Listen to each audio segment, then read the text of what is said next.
Hello, Assalamualaikum, and hi everyone. So today we're going to look at urine formation. We're going to revise on this topic before we answer this question. This question is question in paper 1. So before we answer to that question, let's look back what is urine formation. Urine formation has 3 processes, and the process are: the first one is ultrafiltration, the second one is reabsorptions, and the third one is secretions. And all happens in sequence. Alright, so urine formations happen in a nephron. There are millions of nephrons in our kidney.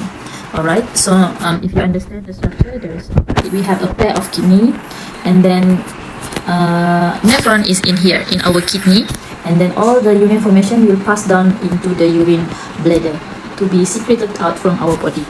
Alright, so we focus on one nephron. From a million nephron, we focus only one nephron to understand the process of urine formation. Let's look at the structure of the nephron first. Okay, you can see there's a red and blue. This is a blood capillary. Okay, this is a blood capillary, and the yellow color is a renal tubule.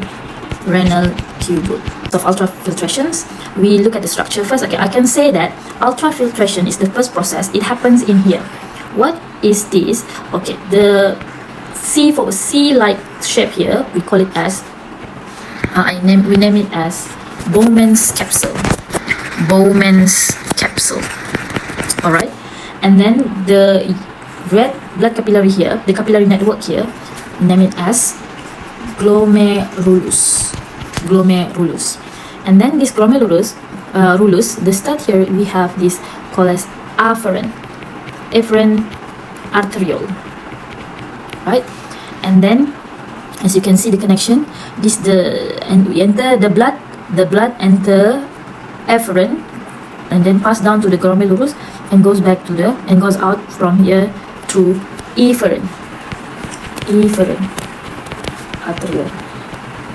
Okay, so kamu boleh nampak di sini, ini adalah salur darah yang masuk ke dalam glomerulus. Lepas tu keluar daripada glomerulus tu adalah efferent. Afferent tempat masuk, darah masuk. Efferent adalah darah keluar. If I zoom in, kalau teacher zoom in lagi boleh nampak beza di sini. Okay, teacher zoom in. Kenapa? Teacher padam sedikit lah supaya kamu boleh nampak. Sebab dia punya structure ni sangat penting untuk proses ultrafiltration. Okay, filtrate, tapis. So you can see the structure here. Afferent, dia punya diameter lebih besar berbanding efferent, dia lebih kecil. So larger diameter, smaller diameter, lagi daripada besar jadi kecil, it will create hydrostatic pressure.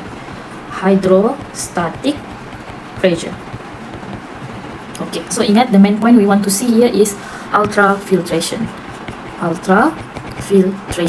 Kita mau tapis benda ni. Benda apa? Our blood. Okay, our blood is being ultrafiltrate lah.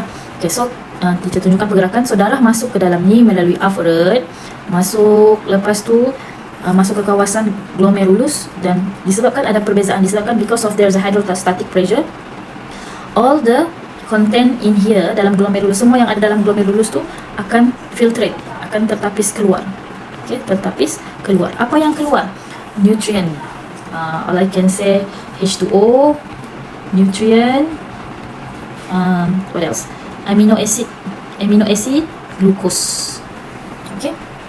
Tapi red blood cell, plasma protein, semua tu tidak akan tertapis keluar sebab size dia besar, so dia remain ada di dalam glomerulus lah. Dia akan ada remain dalam blood capillary. So yang terkeluar tu hanyalah yang kecil-kecil sahaja, which are water, nutrient, amino acid and glucose. Okay. So yang red blood cell, plasma protein, semua tu remain dalam kita punya blood capillary. Alright, so itu adalah proses ultrafiltration. Sudah siap. So ultrafiltration means the blood plasma is being filtered. Darah tu akan tertapis keluar. Okay, tapi bukan darah yang keluar lah. Yang keluar hanyalah substance yang kecil sahaja seperti ini, as I said, water, nutrient, amino acid and glucose. Alright. So sekarang bahan-bahan ni kita panggil apa? Yang tertapis tu kita panggil dia sebagai glomerular filtrate. Okay, yang semua yang tertapis keluar tu adalah glomerular filtrate. Alright, lepas tu kita boleh tengok sini connection dia goes down here Okay, goes down here, yang macam ular ni kan, yang macam ular ni, ular saya panggil. Okay, yang berliku-liku ni. Okay, ini. Okay, kalau kamu perasan dia ada sama dia punya structure di sini ya. Structure ni dengan di belakang ni dia sama. Okay, kedua-dua ni kita panggil dia sebagai convoluted tubule. Convoluted tubule. Tapi disebabkan di kedudukan dia berbeza, position dia berbeza, yang kita jumpa dulu kita panggil dia sebagai ini adalah PCT, proximal convoluted tubule. PCT, proximal convoluted tubule. Okay, perkataan proximal ni dia adalah untuk menunjukkan kedudukan sebenarnya. Okay, jadi kalau yang ini di belakang pula kita panggil sebagai DCT. D maksudnya distal. Distal. Kamu boleh teka apa itu CT? Yes, CT maksud convoluted tubule. Distal convoluted tubule. Distal ni sama juga, dia adalah bahasa biologi yang menunjukkan positions, berada di belakang. Okay, proximal barulah distal. Alright. So tadi kita sudah cakap pasal ultrafiltrations. Sekarang reabsorption. Okay, sebelum kita tengok reabsorptions, I want you to have in mind, reabsorptions ni maksudnya, of course, literally translate, maksudnya serap semula. Serap semula ke mana? Apa yang diserap semula? Okay, you must have this in mind. What and where? Okay, what is being reabsorbed? Where the reabsorptions occur? And of course, biasanya kita akan serap semula yang useful to our body. Useful to our body. Okay, where? Kan yang ini kita sudah cakap tadi, kalau dia renal tubule yang warna kuning ni, renal tubule yang warna kuning ni adalah dia akan bersambung dengan kita punya pundi kencing ataupun urine bladder. Maksudnya kalau apa-apa yang masuk dalam renal tubule yang warna kuning ni adalah untuk dibuang daripada badan. Okay, so kita tidak mau buang benda-benda yang bagus untuk badan kita. So we need to reabsorb again. Alright. So kalau kita tengok tadi yang being filtered tu ada air, ada nutrient, ada amino acid, ada glucose, which are all these substance are very useful to our body. Okay, are very useful to our body. Are very useful to our body. And then that is why our body need to reabsorb the water, nutrient, amino acid and glucose. Alright, so the first yang being reabsorbed, of course, berlaku what and where. Ingat reabsorb ni kamu kena what and where. So what is being absorbed? Kalau what is being absorbed is of course absorb, saya akan absorb ni teacher akan gunakan warna hijau lah, hijau. Okay, yang absorb ni tengok teacher point di mana? Teacher point yang warna merah, maksudnya absorb semula dalam kita punya blood capillary. Okay, blood capillary yang absorb semula, yang absorb semula ialah water and nutrients. Water and nutrients, of course, termasuklah amino acid and glucose. Okay, air, amino acid and glucose, nutrient is being reabsorbed. Okay, what kan tadi? Sekarang where? Where? Di mana? It's being reabsorbed at PCT. PCT, proximal convoluted tubule. Reabsorb semula. Okay. Okay, lepas tu reabsorption ni masih juga berlaku di kawasan ini. Okay, ini tu apa? Sorry, yang ini di dalam yang warna kuning ni. Warna kuning ni ini apa pula tadi? PCT kan dengan DCT. Yang warna kuning ada loop ni. This is what we call as yang ni loopnya. Loopnya maksudnya macam ni. Ini adalah kita panggil sebagai loop of Henle. Okay, loop of Henle ni pun berlaku juga reabsorptions. Okay, yang apa yang so what is being absorbed semasa di loop of Henle ni? Okay, kalau yang kawasan sebelah kiri ni, yang being absorbed adalah H2O through osmosis. Okay, through osmosis. Sementara yang sebelah kanan pula, that being absorbed is sodium and chloride. Okay, through a process of active transport. Okay, ingat reabsorptions, kita kena ingat, kita kena jawab soalan what happened in reabsorptions, what and where. So the first place yang kita tengok tadi di PCT. Okay, so where? Di PCT. Reabsorptions happen at PCT. So what is being absorbed? Reabsorb again, H2O, amino acid, nutrients and glucose. Ingat anak panah dia ni, reabsorb tu masuk, reabsorb pergi mana? Balik pergi our blood capillary, masuk balik dalam badan kita, jangan buang. Alright, and then this one pula at loop of Henle. The second reabsorptions happen at loop of Henle. Dia punya the second where itu. Lepas tu apa? What is being absorbed here in the loop of Henle? Not osmosis. Water and sodium chloride. Sodium and ion lah. Kalau nampak ada cas kan. So it is ion. Sodium ion and chloride ion. Alright, to process of active transport. Alright, to a process of active transport. Alright, so having said that, di dalam DCT pun juga dia akan ada absorption. Okay, so same goes to the DCT. So reabsorptions also happen in DCT. So this is where number 3 is being reabsorbed. Reabsorptions happen in DCT, distal convoluted tubule. So what is being absorbed here? What is being reabsorbed here? What is more, okay, daripada, bukan masuk yellow dia masuk pergi bloodstream. So more water, more sodium ion and more chloride ion is being absorbed at DCT.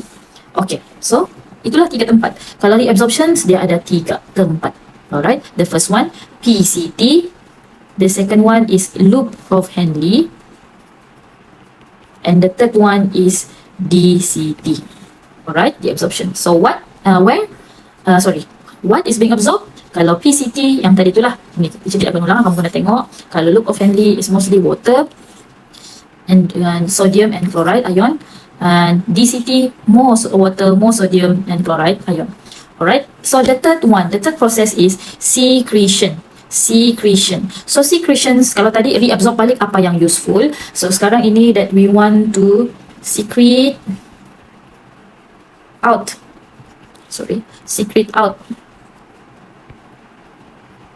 of our body. Apa yang kita mau kasih keluar? Apa yang kita mau kasih keluar daripada badan kita melalui air kencing. Okay, so sebenarnya sama juga, we need to say where and what. So where the secretions happen? Secretions takes place actively in our DCT. Okay, DCT. So I'm going to use pink color. Pink lah, inilah. Tebal sikit. Okay. So this is where the secretions happen in the DCT. Okay, secretion. Get secret to secrete it out. Kita keluar daripada kita punya sistem. So of course, bila kita mau kasih keluar tu benda yang tidak bagus lah kan. It's not good for our body lah, yang memang kita tidak perlukan dalam badan. So we will secrete waste. Lebihan. Okay, so masuklah hydrogen ion, potassium ion, what else? Ammonia, urea, toxin, and drugs. Ada lagi iaitu creatinine. Tidak muat.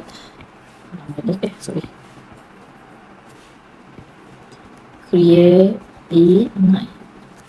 Okay, so ini yang mesti out from our body. Okay, out. Okay, ini di mana? DCT. So kita boleh buat conclusion. DCT ni dia tu many going on. Dia boleh reabsorb balik, dia boleh what we call it, reabsorb balik ataupun dia secrete. Dia boleh DCT ni boleh jadi tempat untuk reabsorb semula, maksudnya ambil balik masuk dalam sistem badan, atau dia boleh jadi tempat secrete, kasih keluar daripada badan. Okay, kasih keluar daripada badan. Okay, so itu kenapa nanti DCT ni dia akan bersambung, connected to our collecting duct. Yang ini ni, yang memanjang macam ini kita namakan dia sebagai collecting duct. Collecting apa? Nama pun collecting duct. Mengumpul apa? Mengumpul bahan-bahan yang perlu dikeluarkan daripada badan lah. Alright. So yang mana ada yang tadi sepanjang proses ni, starting daripada ultrafiltration, it goes along pergi PCT, loop of Henle, DCT, banyak proses berlaku kan, ultrafiltration, reabsorption, secretion. So anything yang remaining, yang lebihan-lebihan yang tidak diserap tu ataupun yang perlu dikeluarkan tu, dia akan masuk kepada collecting duct. And then yang dalam ni lah sudah jadi final sebagai urine. So dalam urine kita ada apa? Ada urea, ada air, ada natrium chloride salts, okay? Ada uric acid and creatinine. Alright, so inilah yang akan nanti keluar ke dikumpulkan dalam kita punya bladder, pun dikencing. Alright, so tadi sebenarnya satu lagi fakta yang menarik ialah air kencing kita ni, teacher mau bawa kamu fikir, air kencing kita ni kalau kita kalau kita minum air yang banyak, kita minum air yang banyak lah, 10 cup kali 3 kali, kita mesti 30 cup kita minum satu hari, terlampau banyak. Bila kita minum air banyak, kita akan kerap kencing, betul? Dan kalau kita kurang minum air, kita kurang minum air, kencing kita pun kurang. Why is that? If we less drink water, dia punya consequence dia, kesan dia ialah we going to less urine. Betul tidak? Right? Nah, kan? Kenapa itu? Sebab badan kita ada satu mekanisme yang dia tolong. Kalau kita kurang minum air, kita dehydrated. Jadi macam mana kita mau hydrated supaya kita cukup minum air? Cukup air dalam badan, cukup air dalam badan maksudnya selain kita minum air, badan kita ada satu mekanisme menyelamatkan badan kita, ialah dia serap semula air dalam kidney. Dia serap semula air dalam kidney. Familiar? Serap semula air. Okay, so dalam kidney, of course dalam kidney itu dalam nefron lah. Di mana? Siapa yang bertanggungjawab? So sebenarnya ada satu hormon yang akan dirembeskan kalau badan kita perlu serap semula air. Okay, iaitu hormon itu adalah hormon iaitu ADH. ADH, hormon ni ADH nama dia. Nama penuh dia ialah antidiuretic hormon. Okey, hormon ni, apa kerja hormon ni? Nama dia anti tu maksudnya yang membuat less lah, macam kurang kan. Diuretic ni maksudnya pee, kencing. Hormon maksudnya ADH ni adalah hormon yang menyebabkan kita less pee, kurang kencing. Kenapa kurang kencing? Sebab ADH ini dia bekerja dia efek pada ADH ni dia adalah hormon yang targeted dia ialah di sini, DCT.